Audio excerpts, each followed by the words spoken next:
Kinumpirma ni Pangulo Aquino na sumulat sa kanya ang itinuturong utak ng pork barrel scam na si Janet Lim Napoles. Batay sa sulat ni Napoles, may ilang opisyal umano ng NBI ang nais mangikil sa kanya para makaligtas sa kaso. Para sa detalye, balitaan mo kami, Rocky Ignacio. Tiniyak ni Pangulo Aquino na may proseso ang gobyerno para mabawi ang umano'y nakaw na pondo ng bayan mula kay Janet Lim Napoles kahit walang alok na ibabalik na pondo. Sinabi ito ng Pangulo sa alok umano na itinuturing mastermind ng pork barrel scam na si Napoles na handa niya ibalik umano ang 2 bilyong pisong kickback kapalit ng immunity sa kaso. Dalawang abogado na supposed to be nagre-represent sa kanya ang nagkokontrahan kung ano talaga alok. No?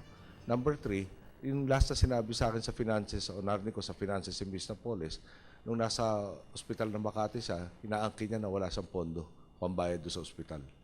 Pero ngayon meron siyang bibigay sa gobyerno. So, sa totoo lang, no, yung marami tayong inasikaso mga problema ng bayan, yung pabago-bago na salaysay, etc. Inatasan na natin yung mga investigador na alamin yung katotohanan at hindi itong di ba? Yung mga ganyan parang nahalos na sa haka-haka lang. So, ulitin ko lang, no? Alam ko sa finances niya, inaangkin niya, wala sa kapera-pera. Ngayon, mga abogado niya nagsasabi may 2 billion siyang kaisole. So, i-recover natin one way or the other yan. No? Bahala ang ating proseso sa katarungan para maalaman yung katotohanan at maparusahan yung kaukulan. Binuweltahan na rin ng Pangulo ang ilan na pilit na iniuugnay ang Malacanang kay Napoles. Ayon sa Pangulo, April 17, 2013 nang magpadala ng sulat sa kanya si Napoles na naglalaman ang sumbong nito laban sa umano'y serious extortion at blackmail activities na ilang miyembro ng NBI. Nakapaloob pa rin dito ang umano'y tangkang pangungotong ni na Attorney Levito Baligod at retired General Rodolfo Diaz kapalit ng pag-aalis ng peking kaso at bad media publicity. Yung sa 1, 2, 3, 4. Fourth paragraph, baka dapat tarihin natin si Senator Jinggoy, no? Kasi nakalagay dito, yung fourth paragraph, and I'll just quote from the letter, no? Thereafter, Attorney Levito Baligod, lawyer family, together with the retired General Rodolfo Diaz, demanded the amount of 38 million pesos from us through our lawyer, Attorney Freddy Villamor, in exchange for the dropping of said false charges and bad media publicity. Ewan ko ito yung General Diaz na dating namumuno ng PSG noong panahon ni President Erap. Yeah. So baka mas may alam sa atin si Senator Jinggoy. Pero bottom line, ipinasa ko na lang itong sulat na to kay Secretary Laila dahil siya nga in charge ng ating investigasyon. Dahil lahat nito basically 2 pages, self-serving. Yung puro mga... Ang wala lang yata dito yung negosyo nila sa Indonesia allegedly. Let me give you ano.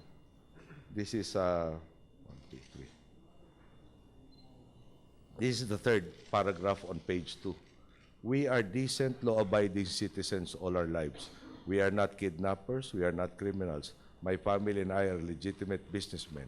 We have been engaged in the business for the past 29 years. And the main reason for our success is because of the trust and integrity attached to our good name. So, again, tapos merong in-attach na case synopsis raw. Pagkaintindi ko ito galing sa abogado nila. So nilipat ko na lang lahat. Pinasa ko doon sa ahensya na tinas na pag-imbestigan ito.